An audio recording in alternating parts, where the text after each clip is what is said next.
We can't fake a smile, the stakes are high. We'll always want truth. He's coming like a wrecking ball. He's never hit so hard before. Now he's gonna build the wall, and he's gonna make you see. Yeah, you're gonna see. Governor. No! Okay. No! What are you doing? What are you doing? No, telling you the reality, whether you like it or not. What are you doing? We need to have a revolt against the Joe Bidens, the Kamala Harrises, and the Nancy Pelosi's. No! And the Hillary Clintons, and now all of a sudden the Dick Cheneys. What are you doing? No. So the problem is the establishment.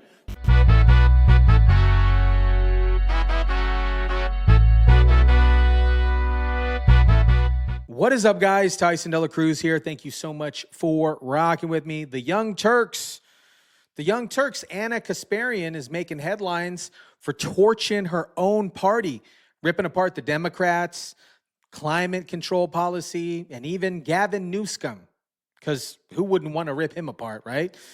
And if that's not enough drama that's going on at the Young Turks, Shanky Shank is over here railing against the establishment like he's auditioning for a MAGA rally.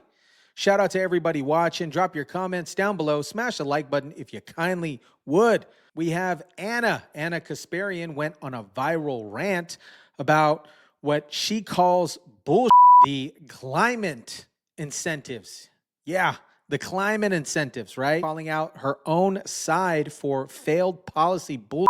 The way that it happens is, I know that in California, at least, with the phasing out of gas-powered cars, and they'll probably do the same thing with gas stoves, is they just ban the sale of any new gas-powered cars or any new gas stoves. And so the technology that you have in your home, the gas stove that you have in your home, if it breaks, not only are you not able to buy a new one, but it gets increasingly more difficult to just repair it.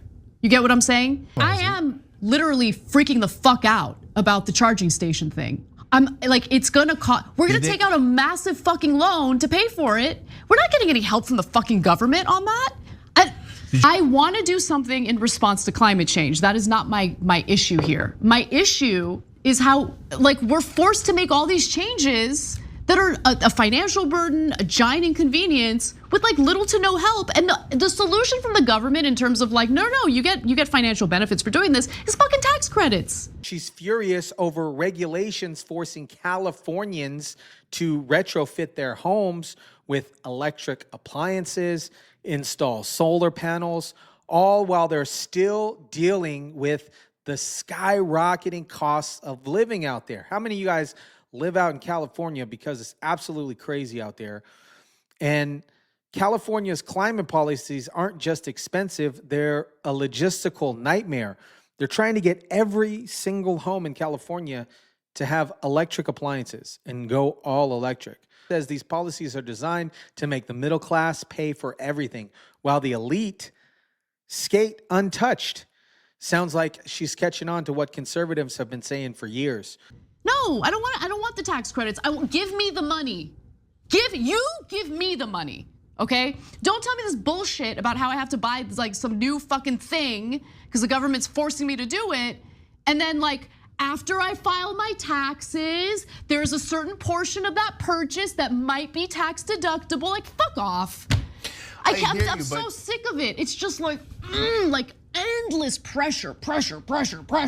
I can't take it. Yeah, I hear you. And we ask too much of the middle class. We ask too much of the average person. Oh, the middle class is the most fucked group of people in this country. Not minimize the cost of like actually charging those cars, right? Because here's the other thing. So Gavin Newsom pushes for and succeeds in passing legislation in California that would ban the sale of electric cars at a certain year. I think it is 2025 if I'm not mistaken. Maybe not, maybe it's 2035. I don't remember the exact year, but eventually, pretty soon, you're no longer gonna be able to buy a gas-powered car in California. Climate policies are less about saving the planet and more about controlling your wallet. Speaking of an absolute California disaster, let's talk about the man at the helm, the myth, the legend, Gavin Newsom. Kasparian didn't hold back calling Gavin Newsom the worst governor in the country by a lot. Pushing climate policies that punish the middle class, homelessness that's off the charts. Newsom's track record is as glamorous as San Francisco's sidewalk, basically filled with poop. Gavin Newsom's leadership is like a California earthquake, devastating, inevitable, and everybody sees it coming. And not to be outdone here, Shanky Shank is out here at AmFest sounding like he's a rebel without a party. During his speech, Shanky Shank took direct aim on the establishment, accusing them of being controlled by the donor class and using mainstream media as their propaganda machine. Mind-blowing, right? We already know that this is happening. And honestly, he's not wrong about any of that. Let's do one more. What do you guys think about Dick Cheney? My left-wing friends out there, we have been waiting for the right-wing populists to boo Mitch McConnell and Dick Cheney our whole lives. Take the win. Take the win. Now, what we need to do in the Democratic Party is we need to do likewise. We need to have a revolt against the Joe Bidens, the Kamala Harrises, and the Nancy Pelosi's. And the Hillary Clintons, and now all of a sudden the Dick Cheneys. What are they doing on our side? Are you guys nuts? Right? I have to interject. When all of a sudden Kamala Harris is doing the Liz Cheney thing, I said, does she want to lose? I mean... What's amazing is I said the same thing. Look, Dick Cheney polls at 13%. What lunatic thought it was a good idea to wrap yourself around Dick Cheney?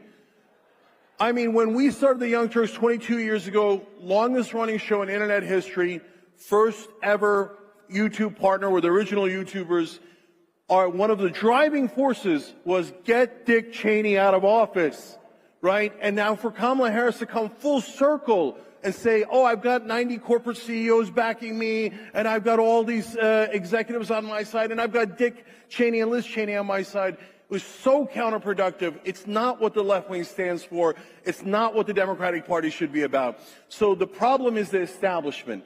They are controlled by the donor class, and mainstream media is their marketing arm. They do not do news. They do propaganda. What's surprising is how close his rhetoric aligns with what conservatives have been saying for years. Corruption in politics isn't a partisan issue. It's a power issue. Shanky Shank's critique on the donor class feels like it's ripped straight out of the populist playbook. But here's the twist. While Uygur is busy calling out the system, he's clinging to the same Democrat policies that propped up the establishment he claims to despise. You can't have it both ways, Shanky Shank. Shanky Shank railing against the establishment is like a fish complaining about water. You're still swimming in it, buddy. The cracks in the Democrat Party aren't just showing, they are widening.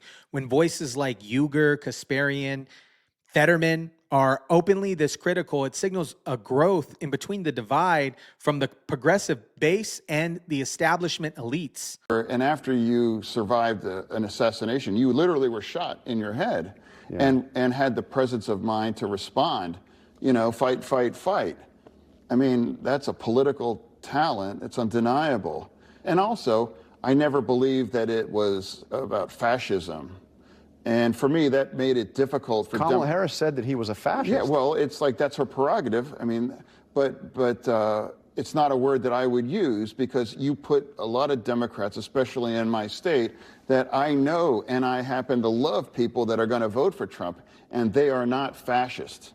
And also fascism, that's not a word that regular people, you know, use. That, you know, I think people are going to decide who is the candidate that's going to protect and project, you know, my version of the American way of life. And that's what happened. This isn't about policy failures. It's about trust. People on the left are waking up to the fact that their leaders aren't delivering, and the frustration is spilling out and openly over the cup. If the Democrats don't figure out how to address the grievances, they're going to have a rough road ahead in 2028. At this rate, the Democrats' biggest critics might just be themselves, and they're not pulling any punches. Not like Mike Tyson and Jake Paul. It's a rare moment of clarity from the left. But the question is their party even listening? It is really hard for a lot of, I think, Democrats to wrap their head around the current media environment that we are in. And there's still like this really big attachment to the idea that CNN, MSNBC, the op-ed, pages of the New York Times are where swing voters are and where everyday people are.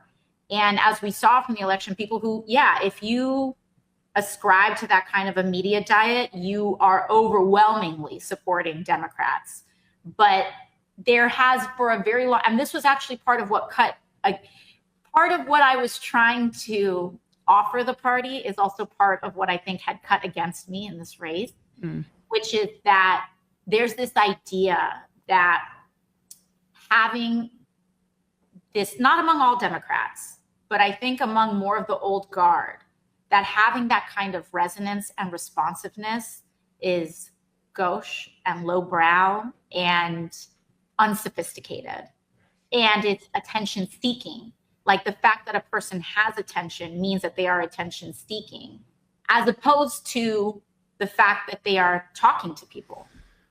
And so I feel okay because at the end of the day, I'm going to keep doing that. I am going to continue to do that. I wanted to do it at behest of not just like the party for the sake of the party, but because we are on the precipice of a fascist administration coming in. Right. Let me know what you guys think about all this. Let me know what you think about Cenk at Amfest, Anna Kasparian, John Fetterman. Drop it in the comment section down below.